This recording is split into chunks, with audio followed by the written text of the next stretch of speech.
What if I told you that this 1,600-year-old cup holds a secret technology so insane? We're only just figuring it out now in the 21st century.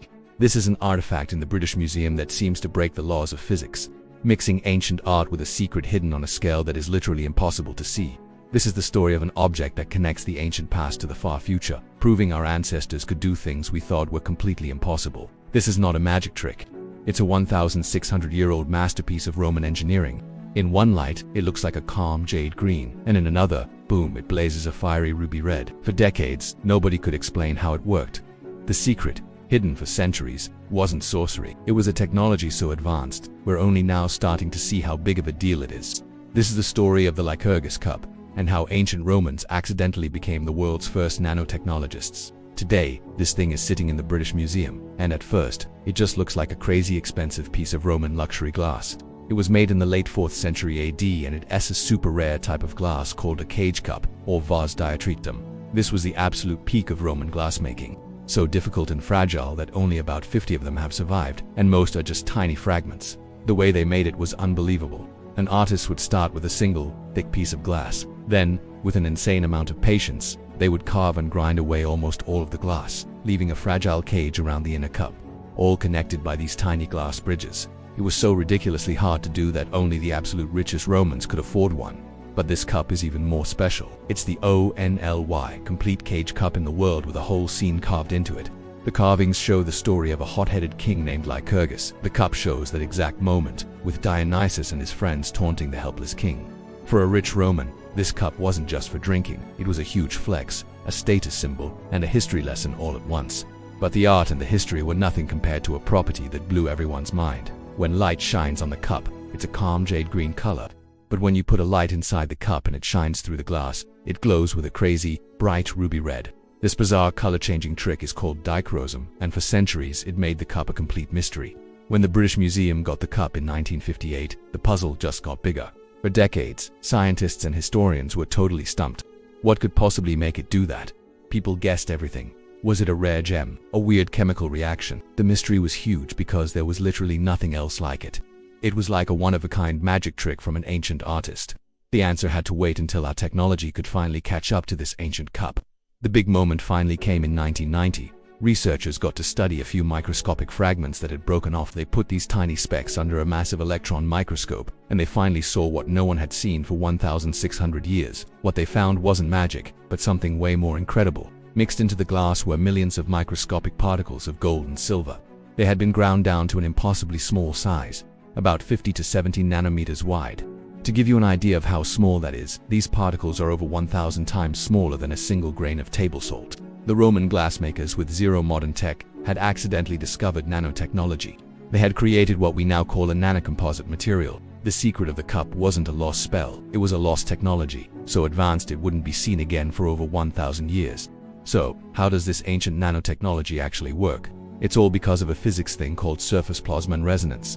It sounds super complex, but the idea is actually pretty simple.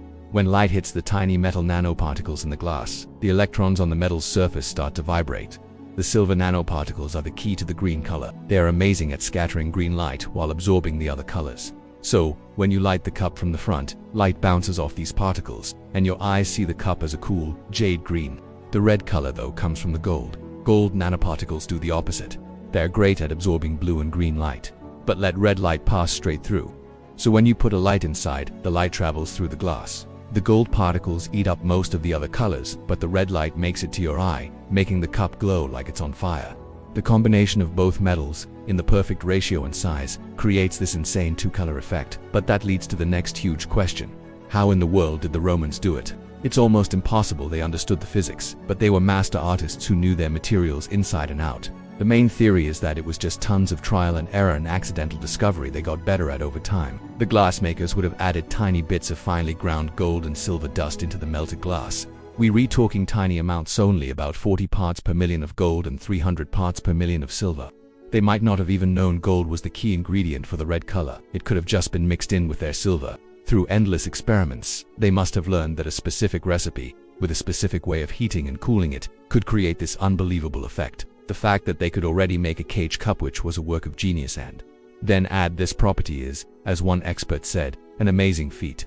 It was a secret they perfected, but a secret that was completely lost when the Roman Empire fell. For centuries, the Lycurgus Cup was just a beautiful, confusing object. Scientists aren't just trying to figure out how the Romans made it, they're trying to copy it. Inspired by the cup, researchers at the University of Illinois made a plastic plate with billions of tiny holes, basically creating billions of miniature Lycurgus cups. They found that when they put different liquids into these tiny wells, the color changed. Water made it look light green, while oil made it look red. This discovery is insane. The prototype sensor they made was 100 times more sensitive than many sensors you can buy today. This technology could one day lead to handheld devices that can instantly find diseases in a drop of spit, or spot dangerous liquids at airport security. The exact same principle that made a Roman cup look cool 1,600 years ago could be used to save lives in the 21st century. Modern science is using the secrets of the Lycurgus Cup to build the future of medical tech, a field now called nanoplasmonics. The Lycurgus Cup is so much more than just an artifact. It's proof of the lost genius of the ancient world. It's a real-life object that forces us to completely rethink what we thought we knew about the past, proving that crazy innovation isn't just a modern thing. In a time with no computers or advanced tools, Roman artists created something that mixed mind-blowing art with a technology we are still trying to fully understand. It sits behind glass in the British Museum, a silent witness to history. It's a bridge connecting history, art, myths, and science. The cup is a crazy reminder that there are still unbelievable secrets buried in our past, just waiting to be found. And that sometimes, to see the future, you have to look back. If you found this dive into ancient tech as insane as I did, make sure you smash that subscribe button and hit the notification bell for more insane explorations into history as mysteries. Let us know in the comments below what other ancient artifact you think is hiding a secret we should investigate next. Thanks for watching.